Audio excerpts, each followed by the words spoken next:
So ano 'tong, understatement at saka overstatement sa auditing 'no. So 'pag overstatement, yun yung assets, yung assets mo, yung anything na positive 'no, yung pumapasok sa yung pera or property, yun yung naka-declare in higher than usual. Okay? Pag sinabi mo namang understatement, ito yung liabilities and expenses mo na naka-declare lower than usual or actual. No?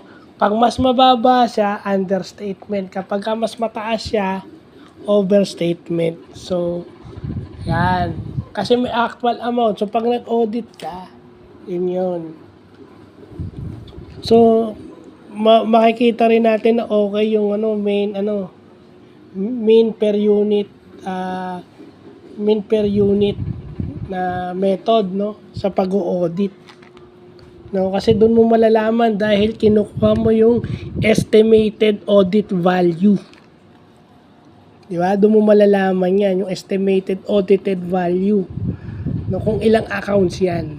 So, yan. Yan yung mga bagong natututunan natin. At thankful tayo kay Lord na natututunan natin yan. No? Kasi makikita yan eh. Makikita yan kung kulang o sobra. No? Yung doon mo makikita kung may patong kasi may actual value.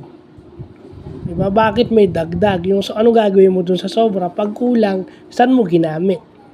So, by virtue of common sense na lang yan. So, yun lang pa.